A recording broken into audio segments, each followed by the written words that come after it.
ఓం నమో గురుభ్యః. ఇంతవరకు మనం సాధనలో ప్రతిలోమ మార్గం చెప్పుకున్నాం. పోతే ప్రస్తుతం అనులోమ మార్గం ఏదో అది విచారం. ప్రతిలోమం ఏమిటి, అనులోమం ఏమిటి? ప్రతిలోమం అంటే నెగటివ్ అప్రోచ్, అనులోమం అంటే పాజిటివ్ అప్రోచ్. అనులోమ ప్రతిలోమాలు రెండూ కలిసినప్పుడే అది పరిపూర్ణమైన సాధన అవుతుంది. కేవలం ప్రతిలోమంగా నెగటివ్గా చెప్పుకుంటే అది హాఫే, 50%. అయితే ఎందుకు చెప్పుకోవాల్సి వచ్చింది ప్రతిలోమం? మనకు కావలసింది అనులోమమే కదా. ఏం చేత? సత్యం అనేది అనులోమంగా ఉంటుంది కానీ ప్రతిలోమంగా ఉండదు కదా. నేతి నేతి అని అన్నీ కొట్టేశారు కదా. కొట్టేసిన మీదట అది ఏకో అవశిష్ట అన్నప్పుడు అది పాజిటివ్ కదా, అనులోమం కదా. అది మనకు కావలసినది ఎప్పుడు కూడా ఎస్ అనిపించుకునేదే గాని నో అనిపించుకునేది కాదు కదండి. మరి అలాంటప్పుడు ఆ నో అనే దాని విషయం ఎందుకంటే ఇంత దూరం చెప్పటం అని అడుగుతారా? నో తెలియకపోతే ఎస్ తెలియదు, నెగటివ్ లేకపోతే పాజిటివ్ లేదు. అనగా అర్థం, సాధనకు ఏది పనికిరాదో, ఎందుకు పనికిరాదో, ఏదేది పనికిరాదు, అది ఎందుకు పనికిరాదు అనే విషయం హరోగా తెలుసు. ఇంకా దానిలో చచ్చు పుచ్చు ఉండకూడదు. అలాంటప్పుడు మన లైన్ క్లియర్ అవుతుంది. ఇప్పుడు డ్రైవర్వే, నువ్వు కారు బ్రహ్మాండంగా నడపగలవు, కానీ ఇక్కడ ట్రాఫిక్ జామ్ అయింది. అవి నడుపుతూ పోతావా? నాకు కెపాసిటీ ఉంది కదా అని 10 మందిని చంపి కూర్చుంటావు, పెద్ద కంప్లైంట్ వస్తుంది. అంచేత అది క్లియర్ అయ్యేంత వరకు వెయిట్ చేయాలి. ఈ ప్రయాణం అనులోమమే, పాజిటివే. నువ్వు గమ్యం చేర్చేది ఎప్పుడు కూడా అనులోమ మార్గమే, ప్రతిలోమం కాదండి. కానీ అవరోధం వచ్చింది ప్రయాణానికి, అప్పుడు నువ్వేం చేయాలి? ఆ అవరోధాన్ని తొలగించుకోవాలి. అదన్నమాట ప్రతిలోమ మార్గం అని మేము చెప్పే మాటకు అర్థం. అందుకే భగవద్గీత లాంటి గొప్ప గ్రంథంలో కూడా దైవాసుర సంపద్విభాగ అని చెబుతుంది. అసుర సంపద దేనికి మాకు? దైవ సంపద చెప్పు, దైవ గుణాలన్నీ అలవరుచుకోమని చెప్పు. మేము అలవరుచుకున్న తర్వాత మాకు ఆ గమ్యం అనేది సులభంగా చేరే అవకాశం ఉంటుంది. అసుర గుణాలతో చేరలేవుగా. కానీ ప్రస్తుతం నీ దశ ఏమిటనంటే అసుర గుణాలు 80 పాళ్లుండి దైవ గుణాలు 20 పాళ్లున్న దశ. మన దశ గమనించే ఆ అసుర గుణాలు పోగొట్టుకోరా అని ముందు చెబుతున్నాడు వాడు. వేదవ్యాసుడికి తెలియక కాదు. ఆ రెండూ ఎందుకు? ఎక్కడే చూడండి క్షేత్రజ్ఞ అంటాడు. చెప్పదలుచుకున్నది క్షేత్రజ్ఞ స్వరూపం ఆయన. ఎందుకంటే ఉన్నది అది, లేనిది క్షేత్రం. క్షేత్రం అసత్, క్షేత్రజ్ఞుడు సత్. ఆ సద్రూపం చెప్పాలి. అలాగే ప్రతిలోమం ఎందుకు చెప్పారనే ప్రశ్న మానేయండి, చెప్పి తీరాలి అని తెలుసుకోండి. కనుక నిన్నంతా మనం సాధనకు ఏది అడ్డు తగులుతున్నది అది చెప్పుకున్నాం. ఎందుకు అడ్డు తగులుతున్నదంటే దానికి ఉపపత్తి కూడా చూపాం. ఏమిటి అడ్డు తగులుతున్నది? విశేష దృష్టి. ఒక్క మాటలో చెబితే విశేష స్పృహ, విశేష జ్ఞానం. విశేష జ్ఞానంతో నీ మనస్సు నిండిపోవటమే సాధనకు అడ్డం. ఏ సాధనకు? లోకంలో ఏ పదార్థాన్నైనా సాధించటానికి కావాలది విశేష దృష్టి ఉండాలి. భార్యాపుత్ర మిత్రాదుల విశేషాలు, వస్తువాహనాలు విశేషాలు, ఏంటి డబ్బు డాలకం అంతా విశేషాలు, సుఖ దుఃఖాలు విశేషాలు. ఆ మాటకొస్తే బోత్ ఐడియాస్ అండ్ థింగ్స్ అన్నీ కూడా పర్టికులర్స్. ఇది అది కాదు, అది ఇది కాదు. అలాంటి వాటితో నేను డీల్ చేస్తున్నావు. పొద్దున్న లేచినప్పటి నుంచి ఏ దృష్టి పెట్టుకుంటే వాటితో నువ్వు లావాదేవీ పెట్టుకోగలవో చెప్పు. అవి విశేషాలయ్యుండి నువ్వు సామాన్య దృష్టి పెట్టుకుంటే డీల్ చేయగలవా? మన వాళ్ళైతేనేం పరాయి వాళ్ళైతేనేమన్నావనుకో, అది సామాన్య దృష్టి.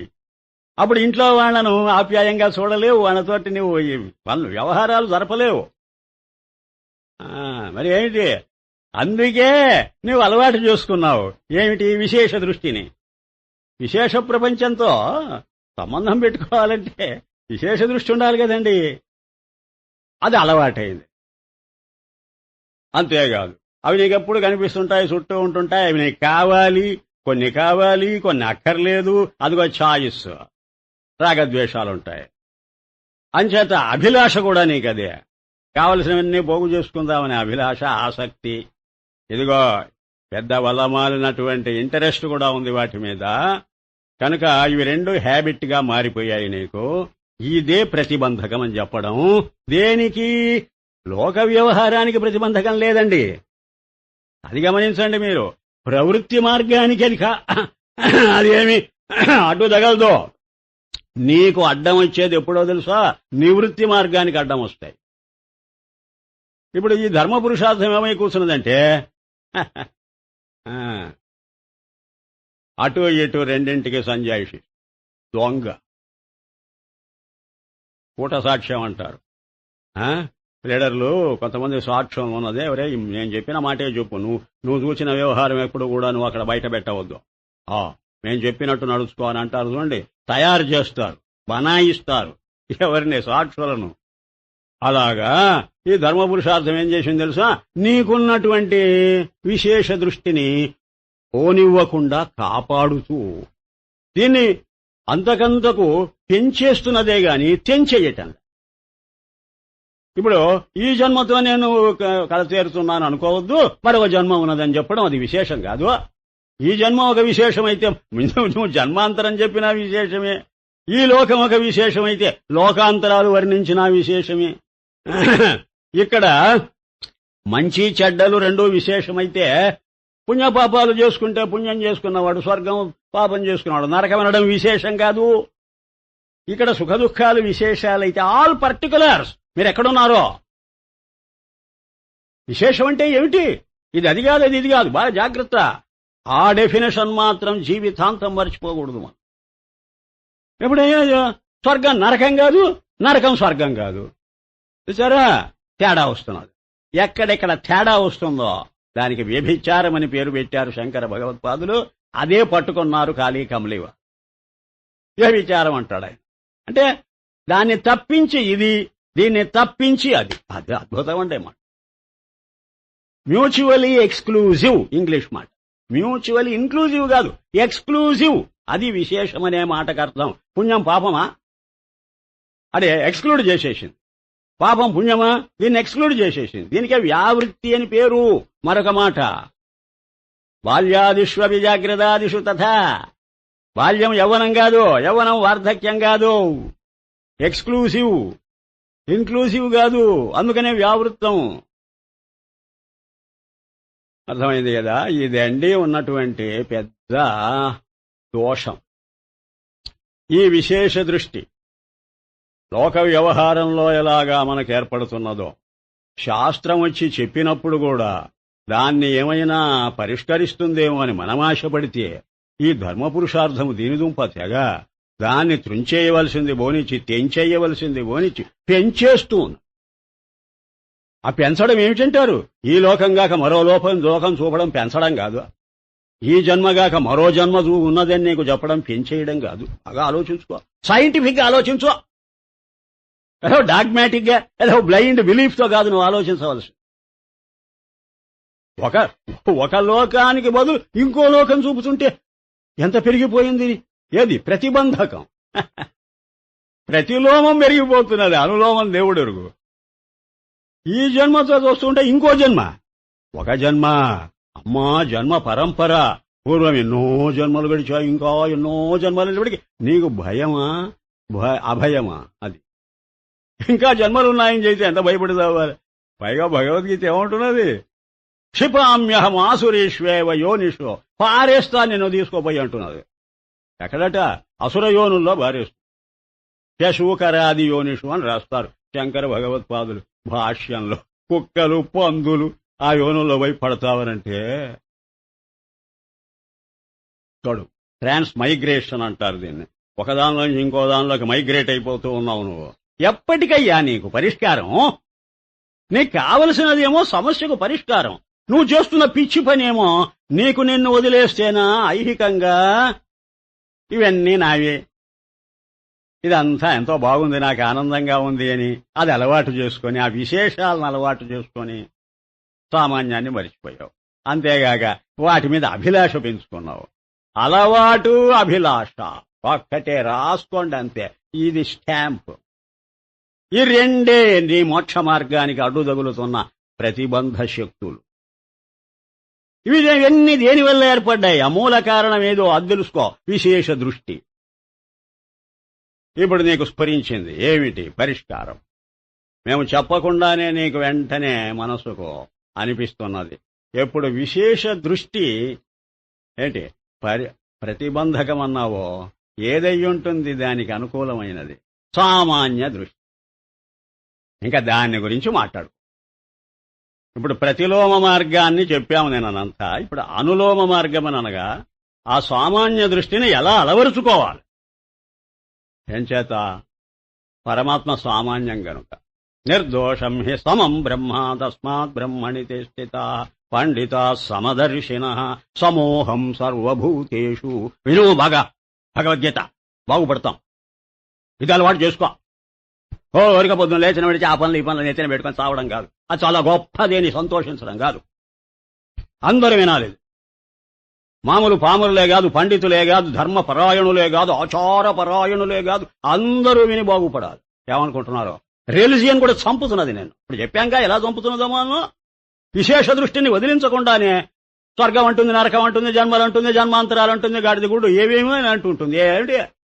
ఏం పరిష్కారం అయ్యా నీకు? పైగా ఏమంటున్నావు తెలుసా?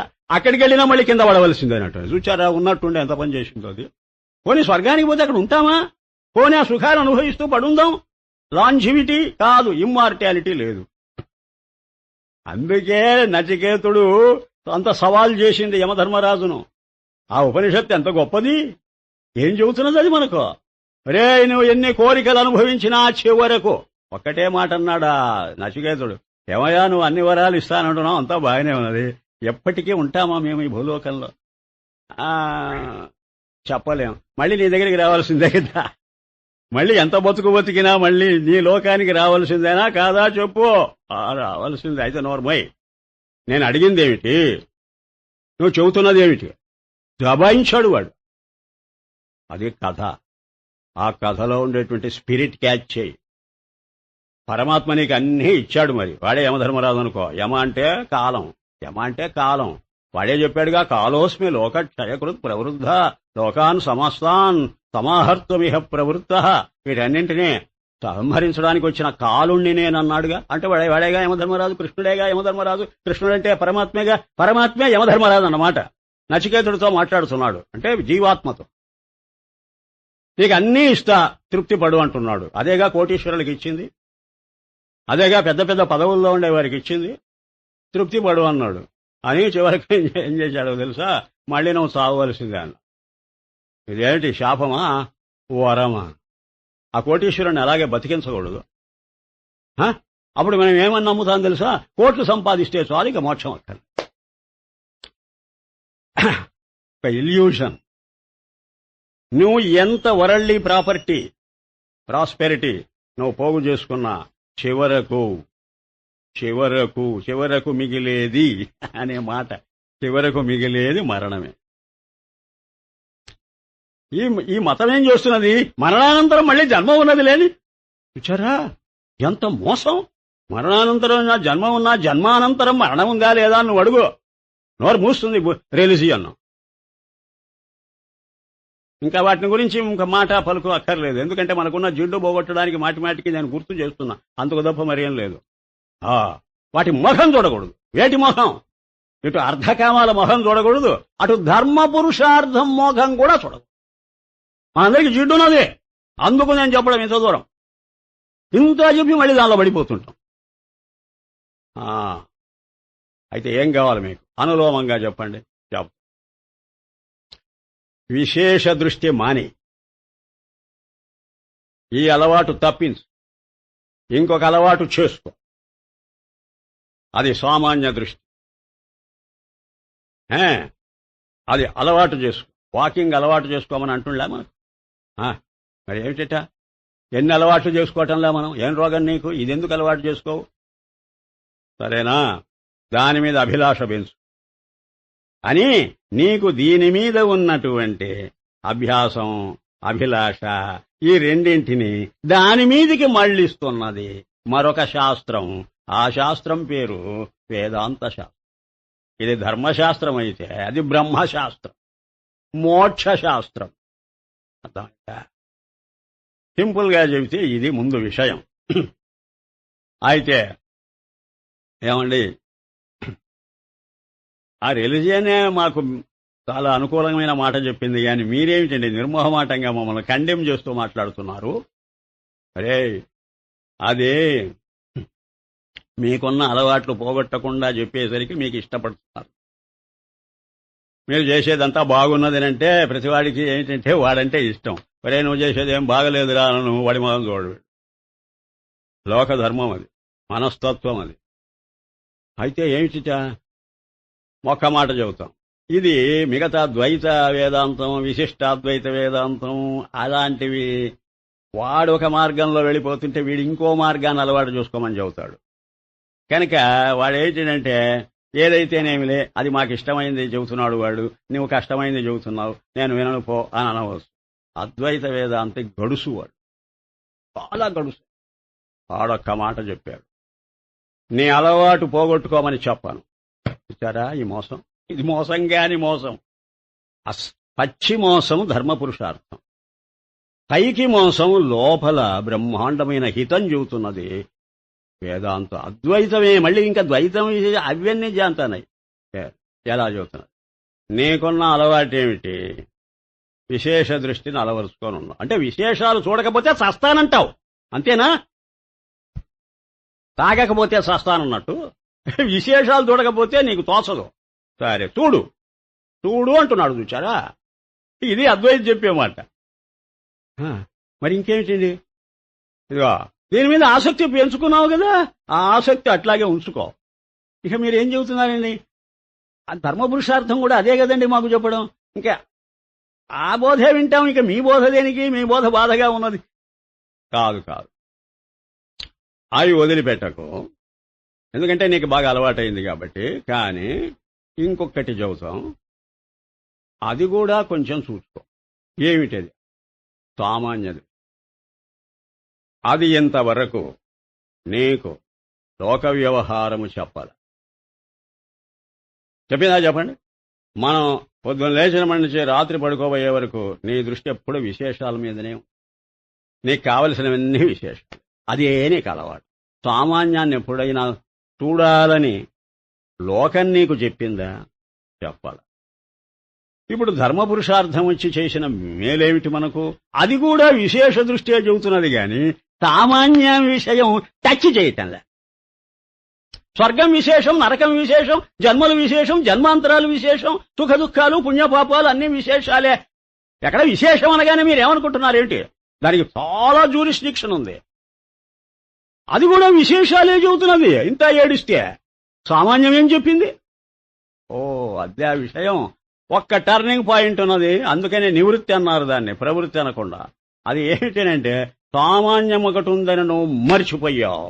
ఎన్ని జన్మల నుంచో మర్చిపోయావు, ఇంకా ఎన్నో జన్మలు మర్చిపోతూనే బతుకుతావు, మాకు తెలుసు.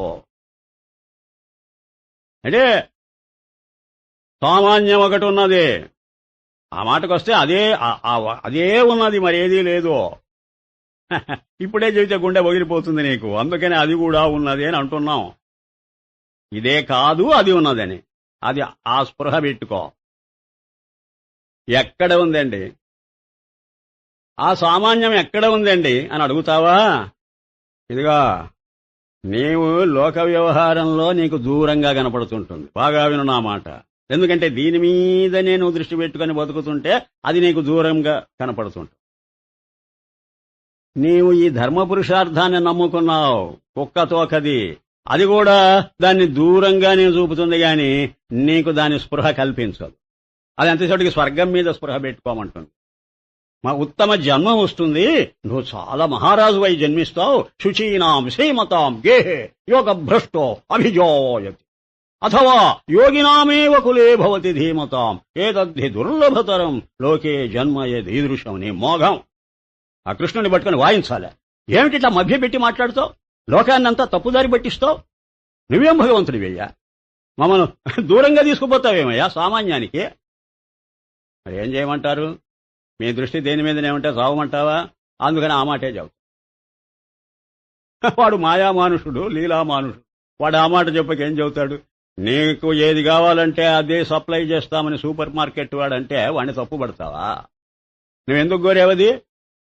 నేను మహారాజునై జన్మించాలని ఇప్పుడు మహారాజులను చూచావు, వాళ్ళలాగా సుఖపడదామని చూచావు, చేతగాలే కనుక మరొక జన్మలోనైనా నేను శ్రీమంతుల ఇళ్లలో జన్మిస్తే ఎంత బాగుంటుంది. ఆ వెధవ వాసనలతో చచ్చావు, ఈ పిచ్చి పిచ్చి వాసనలు పెట్టుకుని కన్ను మూశావు. అందుకని ఆ వాసనలే పట్టుకొచ్చాయి నిన్ను. ఏది ఆ జన్మదాకా పట్టుకొచ్చాయి. నాయనా నాదేం లేదంటున్నాడు ఆ కృష్ణుడు. ఏ యథామాం ప్రపంచంతే, అది ఆయన మాట. ఏ యథామాం ప్రపంచంతే సంస్థదైవ. నీకేది కావాలంటే అది సప్లై. అద్భుతం అంటే అది.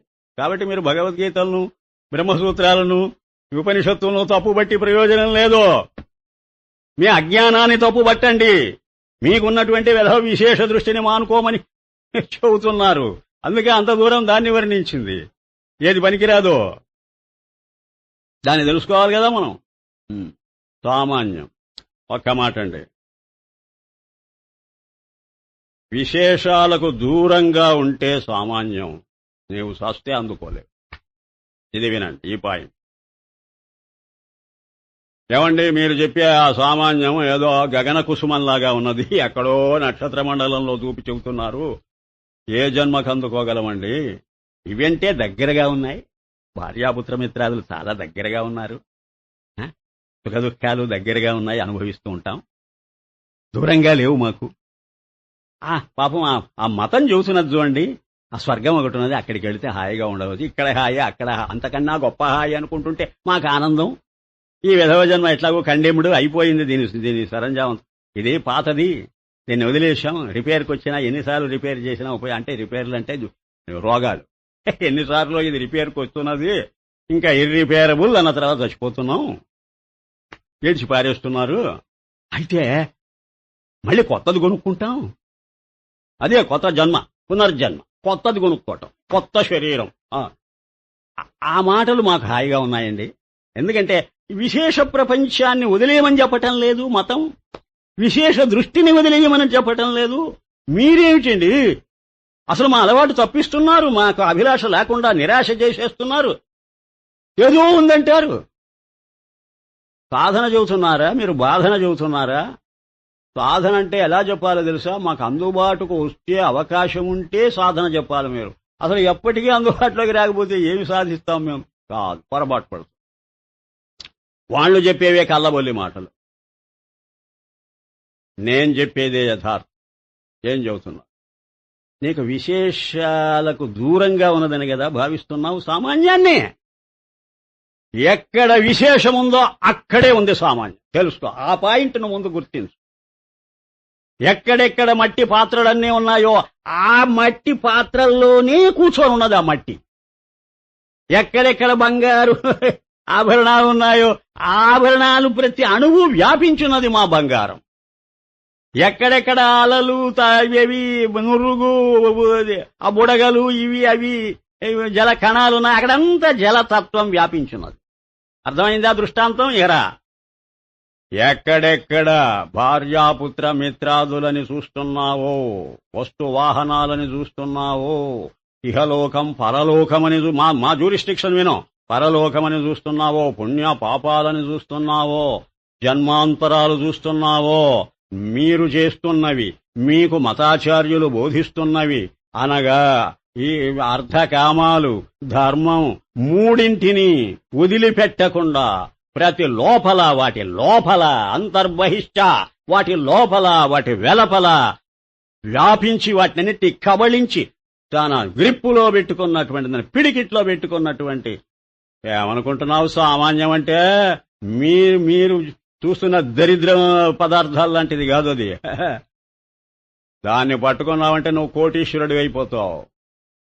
ఈ దరిద్రుల ఇళ్లలో ఎంత యాచన చేసినా వాళ్ళు ఇచ్చేది వాడే చెప్పాడులే, శాకాయవాస్యాత్ లవణాయవాస్యాత్ అని.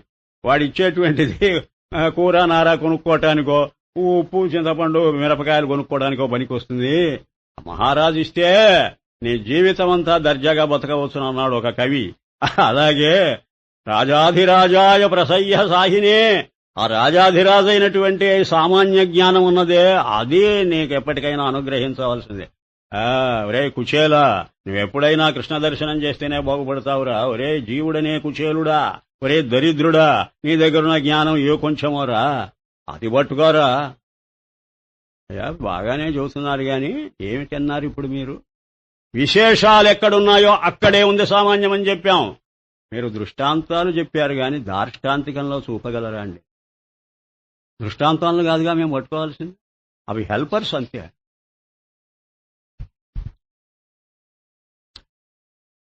దృష్టాంతం ఏమిటి?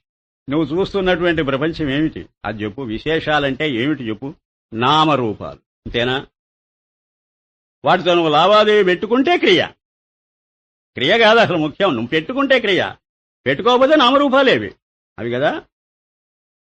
మేం చెబుతున్న సామాన్యం ఏమిటో తెలుసా? సచ్చిత్తులు. అక్కడ ఒక జత ఉన్నది, మేమొక జత చెబుతున్నాం. నువ్వు నీ విశేషాలన్నీ ఒక జత కిందికి వస్తాయి, మా సామాన్యమంతా ఒక జత కిందికి వస్తుంది. ఎరా నీ జత నీకు బాగా అలవాటు, వాటి మీద ఎంతో ఆసక్తి పెంచుకున్నావు, మంచిదే, నువ్వు తెంచేసుకోమని చెప్పాను. అవన్నీ ఎక్కడున్నాయో మాది కూడా అక్కడే ఉన్నది. నువ్వు తెచ్చి పెట్టుకోనక్కర్లేదు కొత్తగా, అది అక్కడే ఉంది. అవి పుట్టినప్పటి నుంచి ఇది ఉంది. దీన్నే శంకర భగవత్పాదులు ఏమన్నారంటే అప్రవిభక్త దేశకాలవు అన్నారు. అద్భుతమైన మాట అది, ఎంత సైన్స్ అది. అంటే అవిభక్తంగా కాపరం చేస్తున్నాయట. ఏవేవి? ఆ అస్థిభాతి అనేది, ఈ నామరూపాలు ఏక కుటుంబంగా ఉన్నాయట. అవిభక్త దేశకాల. దేశకాల అంటే ఎక్కడైతే ఆభరణ రూపమున్నదో అక్కడంతా బంగారం ఉన్నది. అక్కడ అది దేశం. ఎంతకాలము ఆ బంగారం ఉంటుందో అంతకాలం ఆభరణం ఉండదు గాని, ఎంతకాలం ఆభరణం ఉంటే అంతకాలం బంగారం ఉంటుంది. ఆభరణము మోసం చేసిపోవాల్సిందే గాని బంగారాన్ని బంగారము చస్తే మోసం చెయ్యదు. ఈ ఆభరణం కనపడుతున్నప్పుడు దాని ఆధారంగానే కనపడుతున్నది. ఇది కరిగిపోయినప్పుడు ఇది పోయింది తప్పించుకొని, అది అప్పుడు కూడా పెద్ద మనిషి కాబట్టి అలాగే నీకు కనపడుతుంది. ఇది ఇక్కడ విశేష రూపంగా కనపడుతున్నదే అక్కడ సామాన్య రూపంగా కనపడుతుంది. ఏదిరా నువ్వు పట్టుకోవాల్సింది పిచ్చివాడా? పొయ్యే విశేషాన్ని నువ్వు పట్టుకోవాల్సింది నిలిచే సామాన్యాన్న. ఆ మాత్రం జ్ఞానం లేదు, అసలు లోక జ్ఞానమే లేదు నీకు. నీకింక బ్రహ్మజ్ఞానమే అలవడుతుందిరా. ఏది పోతుందో దాన్ని కుక్క తోకను పట్టుకుని ఇస్తానంటావేమిరా నువ్వు? అది గుంచుతుందిరా అది. ఇప్పుడు చూచారా ఎంత భయంకరంగా ఉన్నదో. ఆ సామాన్యం అప్రవిభక్తం, దాన్ని వదిలిపెట్టదు. అవినాభావంగా ఉన్నాయి, రెండూ కలిసిమెలిసి ఉన్నాయి. అందులో ఒకటి వ్యభిచారి, ఊరిక కలిసిమెలిసి ఉన్నట్టు కనపడుతుంటుంది, ఎప్పటికోపటికి ముంచుతుంది నిన్ను. ఒకటి అవ్యభిచారి, కూటస్థం, అది అలాగే ఉంటుంది. దీని ప్రెజెన్స్ లో ఉన్నదది, దీని యాబ్సెన్స్ లో ఉన్నదది. ఇది ఈ ఆభరణం ఉన్నప్పుడు ఉంటుంది ఆ బంగారం, లేనప్పుడు ఉంటుంది బంగారం. ఇక్కడ విశేష రూపంగా ఉంటుంది, అక్కడ సామాన్య రూపంగా ఉంటుంది. దేవుడు మేలు చేస్తే ఇక్కడ ఫారమై ఉంటుంది, అక్కడ సబ్స్టాన్షియల్ గా ఉంటుంది. నువ్వు ఏది పట్టుకోవాలి చెప్పు? ఒక్క మాట, ఆ సామాన్యం ఏమిటని కదా నువ్వు అడుగుతున్నావు. అక్కడ బంగారాన్ని పట్టుకున్నది విశేషమే, అది తెలుసుకో. దృష్టాంతాలన్నీ విశేషాలే. ఏం చేద్దంటే లోకంలో నుంచి తీసుకొస్తున్నావు. లోకమే విశేషాలు గనుక, అర్థమైందా? లోకమే విశేషం గనుక నువ్వు ఏ దృష్టాంతం తెచ్చినా అది విశేషంగానే కనపడుతుంది. కనుక మానేయి. ఇప్పుడు దార్ష్టాంతికం దగ్గరికి వస్తా, అది తెలుసుకో. ఆస్తి భాతి అనేది సామాన్యం. విశేషాలు ఏమిటండి? నీ ఇష్టం, నువ్వు ఇంతవరకు చూస్తున్నవన్నీ విశేషాలే. భార్యను చూచావా? ఆస్తి భాతి. బిడ్డలను చూచావా? ఆస్తి భాతి. మాది కంటిన్యూ అవుతున్నది. దీనికి అనువృత్తి అని పేరు. బాల్యాదిష్వపి జాగ్రత్తాదిషు తథా సర్వాస్వవస్థాస్వపి వ్యావృత్తాసు అనువర్తమానం. ఏది కంటిన్యూ అవుతున్నది? అహమిత్యంతఃస్ఫురంతం సదా స్వాత్మానం. స్వామివారు చెబుతున్నారు, వినండి మరి. ఆస్తి భాతి ఇప్పుడు ఈ మైక్ ఉన్నది, ఇది ఉంది కనిపిస్తున్నది, నాకు ఈ బ్యాగ్ ఉంది కనిపిస్తున్నది. ఎన్నో మార్లు చెప్పా, మళ్లీ చెబుతున్నా, రిఫ్రెష్ అవ్వండి. నా శరీరం ఉంది కనిపిస్తుంది. నా శ్వాస ఉంది కనిపిస్తుంది. ఆలోచనలు ఉన్నాయి కనిపిస్తున్నాయి. మీ మతం చెప్పేటువంటి జన్మలు ఉన్నాయి కనిపిస్తుంది. జన్మాంతరాలు ముందుకు వెళ్ళిపో, నీకింక తిరుగులేదు, పాశుపతాస్త్రం ఇది, ఏమనుకుంటున్నావా, ఉన్నాయి కనిపిస్తున్నాయి. పుణ్యపాపాలు ఉన్నాయి కనిపిస్తున్నాయి. సుఖ దుఃఖాలు ఉన్నాయి కనిపిస్తున్నాయి. జనన మరణాలు ఉన్నాయి కనిపిస్తున్నాయి. దాన్ని కూడా వ్యాపించావు. ఎందుకంటే జననం ఒక విశేషం, మరణం ఒక విశేషం. ఇప్పుడు ఈ సామాన్యం యొక్క గొప్పతనం ఏమిటంటే, జనన మరణాలు తాను కాకుండా, తాను కాదు జనన మరణాలు, అది విశేషం కాదు కదా, అది సామాన్యం కదా. తానేమో విశేషాలు కావు, విశేషాలనన్నింటినీ తాను వ్యాపిస్తుంది. ఇది చమత్కారం. డబుల్ అడ్వాంటేజ్ రా పిచ్చివాడా. దానికి అసలు అడ్వాంటేజే లేదు. అసలు నువ్వు విశేషాలను పట్టుకుంటే సామాన్యం కనపడదు నీకు. అందుకే లోక వ్యవహారంలో సామాన్యంతో టచ్ పోయింది మనకు. ఆ స్పృహ లేదు మనకు. బతుకుతున్నాం విశేష స్పృహ ఉండి, విశేష అభిలాషతో విశేషాలను అలవాటు చేసుకుని బతుకుతున్నాం. ఇక్కడ సామాన్యం యొక్క అవేర్నెస్ లేదు నీకు. విచారా, అస్పృహ అంటారు. యస్యైవ స్ఫురణం, అస్ఫురణ లేదు. పోనీ మతం చెప్పినవన్నీ ఏమైనా అక్కడ స్ఫురణ లేదు. స్వర్గం నరకం జన్మలు జన్మాంతరాలు స్ఫురణేది, సామాన్య స్ఫురణ ఇదయ్యా. విశేష స్ఫురణతో బతుకుతున్నావు కాబట్టి టోటల్ గా నీవు దెబ్బతిన్నావు. ఏది ఇటు లోకంలో అటు మతంలో దెబ్బతిన్నావు. నీ ఆర్డినరీ లైఫ్, నీ రిచువల్ లైఫ్, రిలీజియస్ లైఫ్ రెండు అసలు డెత్. ఎందుకో విశేషాలు పోతాయిగా. విశేషాలకుండే రోగం ఏమిటో తెలుసా? వస్తుంటాయి, కొంచెం సేపు ఉంటుంటాయి, మళ్లీ పోతుంటాయి. అది వ్యభిచారం అంటే. ఆది మధ్యం అంతం, ఈ మూడు. అదే ప్యాసేజ్ ఆఫ్ టైం. ప్రతిదీ ప్యాసేజే. మాయాకల్పిత దేశకాల కలన, ఇదంతా వైచిత్ర్యం. ఇదే ఒక చిత్రంగా కనపడుతున్నది. ఇది మాయాకల్పితం అనేది మర్చిపోతున్నావు. కల్పితం ఇది. విశేషాలన్నీ కల్పితం. సామాన్యం కల్పితం కాదు, సహజం. బంగారం సహజం, ఆభరణాలు కల్పితం. అవునా కాదా? నువ్వు ఏది అప్లై చేయి రూలు, నీకు బ్రహ్మాండమైన జ్ఞానం ఇస్తుంది. కల్పితం కనుకనే పోతుంది, కనుకనే కరిగిస్తే పోయేది సొమ్ములే గాని బంగారం కాదు. ఆ రావడము ఆ పోవడమే జనన మరణాలు. లార్జ్ స్కేల్ మీద ఆలోచించు. వచ్చావు, కొన్నాళ్ళు ఉన్నావు, పోతున్నావు, అదే సమస్య.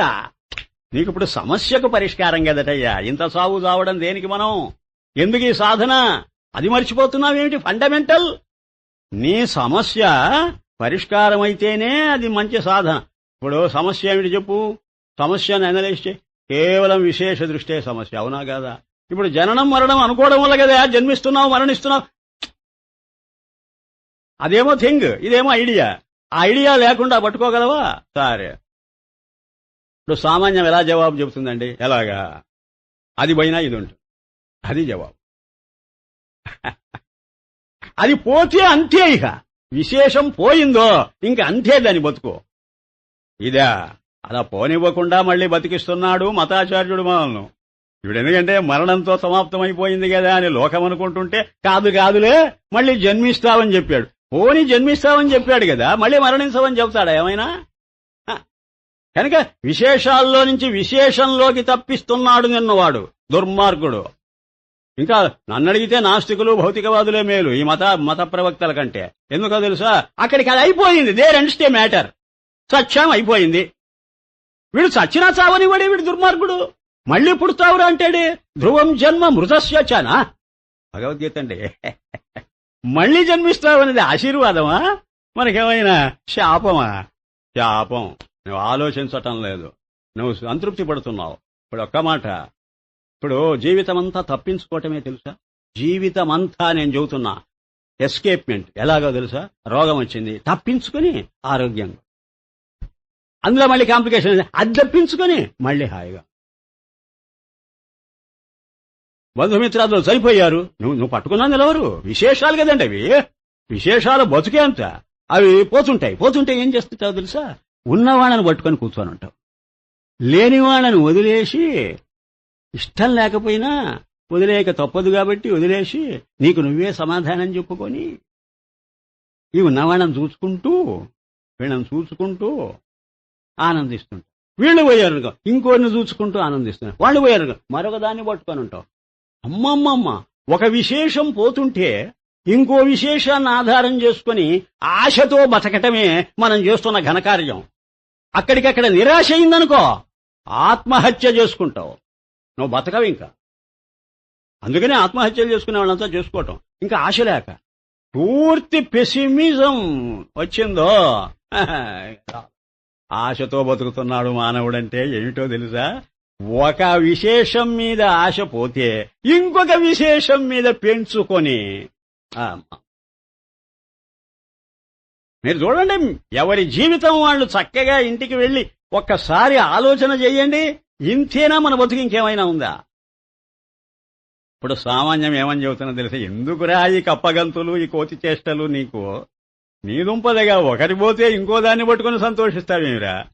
అసలు ఎప్పటికీ పోనిది రానిది ఏది పోయినా నేనున్నాను, నీకు హామీ ఇస్తున్నాను, నన్ను పట్టుకోరా నీ దుంప తెగ అని నీకు మౌనంగా హెచ్చరిస్తున్నది నీ ప్రత్యేగాత్మ. నీవేమిటి పైపైన చూసి సంతోషిస్తున్నావు? ఓయ్ అలా ఒకటి పోతే ఒకటే. అది ఆ జలం రా, ఆ జలం.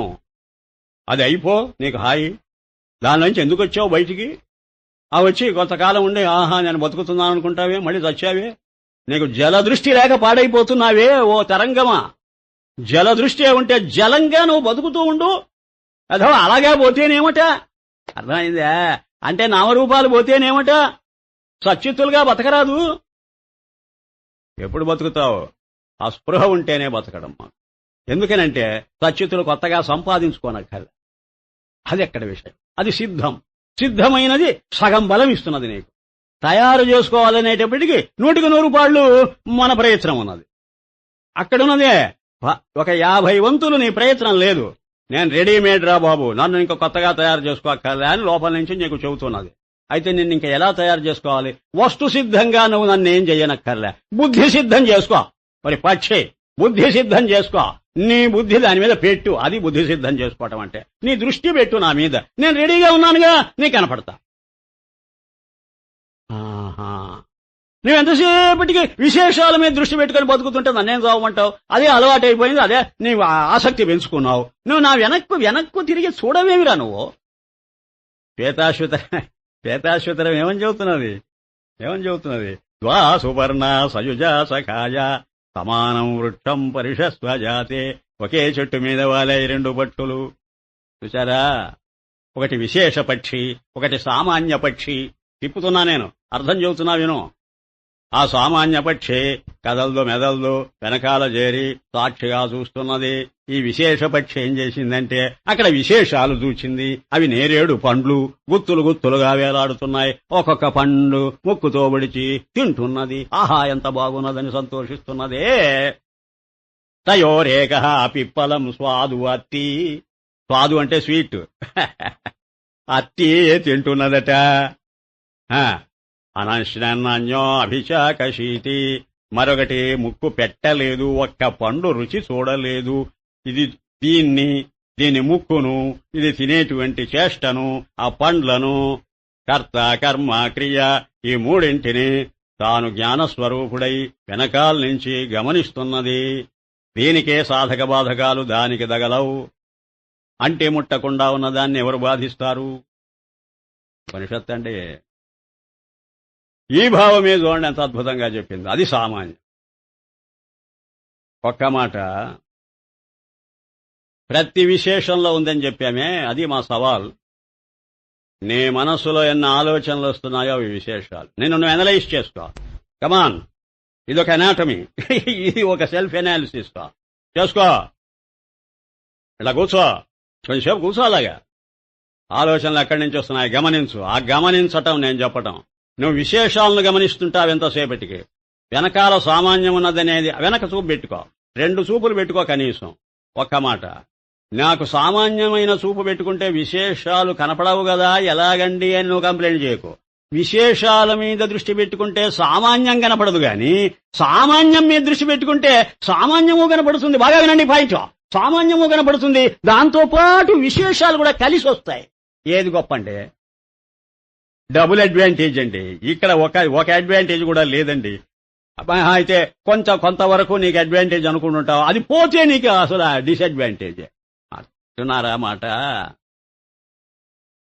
ఒక బంధువు, మనకు బాగా దగ్గరి బంధువు ఒక ఆయన పోయాడు అనుకోండి, తీసుకుపోయా వరండాలో పడుకోబెట్టామనుకోండి, మాట వరుసకు చెబుతున్నా, నేను అప్లై చేస్తానండి.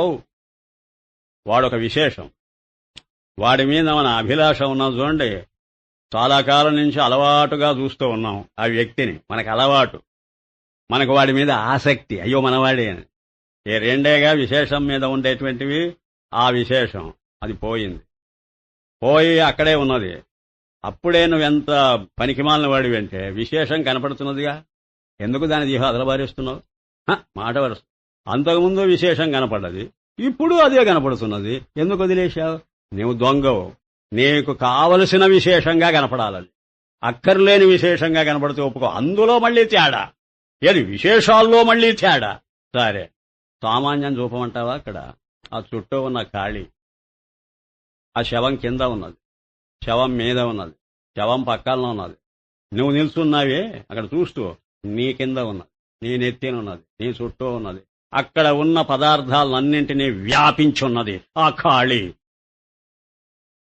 అది విశేషం కాదు, అది సామాన్యం. నీకు దృష్టాంతం చెబుతున్నా. ఆ ఖాళీలోనే ఈ విశేషాలన్నీ ఉన్నాయి. ఈ ఒక విశేషం కావలసినప్పుడు దగ్గరుంచుకున్నావు, అక్కర్లేనప్పుడు తోసిపారేస్తున్నావు. నీవు దగ్గరుంచుకున్నప్పుడు ఖాళీలోనే ఉంది. నీవు అక్కడ శవమై పడుకోబెడితే చూస్తున్నప్పుడు ఖాళీలో ఉన్నది, తీసుకోపోయి దగ్ధం చేసేటప్పుడు ఖాళీలో ఉన్నది, నువ్వు మళ్ళీ తిరిగి వచ్చి ఇంట్లో ప్రవేశించినప్పుడు రెడీమేడ్గా ఖాళీగా ఉన్నది. ఆ ఖాళీ నీతో మాట్లాడు, నువ్వేం చేశావు ఇంతకాలం అని అడుగు. అది దగ్గర ఉంచుకున్నాను, మరి నేను ఏమైనా కాపాడింది అని అడిగి, నువ్వు దాన్ని ఎప్పటికే ఉంచుకోగలిగావా అని అడిగాను. చేతగాలి. నేను మొదటి నుంచి నిన్ను కనిపెట్టుకోనున్నాను కదయ్యా, నా మీద స్పృహ పెట్టుకోలేదేమయ్యా నువ్వు. నేను పనికిమాలదా అన్నట్టయ్యా, నువ్వు పనికొచ్చేవి అనుకున్నవన్నీ పోతున్నాయా నిన్ను వదిలేసి? ఏంటి పనికిరానిది అని నా మీద చిన్న చూపు పెట్టుకొని చూశావు ఇంతకాలం. ఇప్పుడు ఎవరు కనపడుతున్నారు నీకు? ఖాళీ కనపడుతున్నారు. అంటే బంధమిత్రాజా నీ మనస్సు ఏం చేస్తుంది? ఖాళీ అయిపోతుంది. అప్పుడు ఏమైంది? ఖాళీనే చూస్తున్నది. చివరకు ఏం చేస్తావు నువ్వు? పిచ్చివాడు. అది సామాన్యం. విశేషాలున్నప్పుడు వాటిని వ్యాపించి ఉంటుంది, విశేషాలు లేకపోతే తన పాటికి తాను నష్టం కాకుండా అలాగే నిలిచి ఉంటుంది. ఏది కూటస్థం, ఏది నిత్యం సత్యం, దాన్ని ఎందుకు పట్టుకోవు? దృష్టాంతం పక్కన పెట్టు. ఇప్పుడు దార్ష్టాంతికానికి రా. ప్రతి చోట దృష్టాంతం చెప్పాలి, లేకపోతే మీకు పికప్ ఇవ్వదు. అది అంటే బ్రహ్మాండమైన ఎంకరేజ్మెంట్ అది, లేకపోతే బెంబేలు పడిపోతాం. దార్ష్టాంతికాన్ని పట్టుకో. ఏమిటది? సచ్చిత్. ఎక్కడున్నాయి? ఎక్కడుండేది ఏమిటి? సర్వత్రా ఉన్నాయి. నువ్వు ఏ దగ్గర ఉంచుకున్నప్పుడు కూడా అస్థిభాతి అనే ఉంచుకుంటావు. తోసేస్తే అస్థిభాతి, అది మిగిలిపోయింది. సద్విశేషం పోయింది, చిద్విశేషం పోయింది. ఇప్పుడు అది విశేషం అనేది నేను. సత్తు చిత్తు విశేషాలు కావు, సామాన్యం. ఇవి అడల్టరేటెడ్ సరుకు, అది అనడల్టరేటెడ్. ఎలాగో చెబుతా. మనసు ఇప్పుడు ఇక్కడ కూర్చొని ఉన్నాం, నాకేవేవో ఆలోచనలు వచ్చాయి. ఏమయ్యాయి అవి? కొంచెంసేపు ఉంటాయి, గిలిగింతలు పెడతాయి నన్ను. తర్వాత ఏమవుతాయి? పోతాయి. ఎక్కడి నుంచి వచ్చాయో అక్కడికి. ఎక్కడి నుంచి వచ్చాయి? నా జ్ఞానంలో నుంచి వచ్చాయి. ఎక్కడున్నాయి? జ్ఞానం మీదనే ఉన్నాయి. జ్ఞానాన్ని వదిలిపెట్టావు, వీటి గుంపదగా. ప్రతి ఆలోచన జ్ఞానాన్ని వదిలిపెట్టావు, మళ్ళీ జ్ఞానంలోకి వెళ్ళిపోయా. ఏది మిగిలింది? ఏది మొదట ఉన్నదో అది మిగిలిపోయింది. ఆలోచనకు ముందేది ఉన్నదో ఆలోచన అనంతరం అదే ఉన్నది. అది ఎవరు? అది నీ స్వరూపం. అర్థం చేసుకో. ఇక్కడ ఆకాశం స్వరూపం కాదు, నీకు బాహ్యంగా కనపడుతున్నది కనుక దృష్టాంతం ఫెయిల్ అవుతుంది కొంతసేపటికి. దార్ష్టాంతికం ఫెయిల్ అవ్వదు. ఏం చేత స్వామివారు చెబుతున్నారు, విద్యారణ్య స్వామివారు, అద్దం చూడకుండా, అద్దమనే దాని స్పృహ లేకుండా అద్దంలో ప్రతిబింబాన్ని చూచావా అని అడిగాడు ఆయన. ఇప్పుడు అక్కడ అద్దం అనేది ఆధారం కదండి ప్రతిబింబానికి. నువ్వు కేవలం ప్రతిబింబాన్ని చూడు, ఇక్కడ చూడు, మొహం చూస్తావు, దానికి ఆధారం లేకుండా ఎలా చూస్తావు? దానికే అధిష్టానం అని పేరు. బేస్ ఏమిటి? అద్దం. అయితే ఈ ప్రతిబింబం ఏం చేసింది? దుర్మార్గమైంది, అద్దాన్ని కప్పేసి. ప్రతిబింబం చేసి నీకు చేస్తున్న ఘనకార్యం అద్దాన్ని కప్పేసి నన్ను చూడమంటుంది. అది ఎంత ద్రోహం చేస్తున్నదో తెలుసా? అటు అద్దానికి ద్రోహం చేస్తున్నది, ఇటు అద్దం చూచే నీకు ద్రోహం చేస్తున్నది.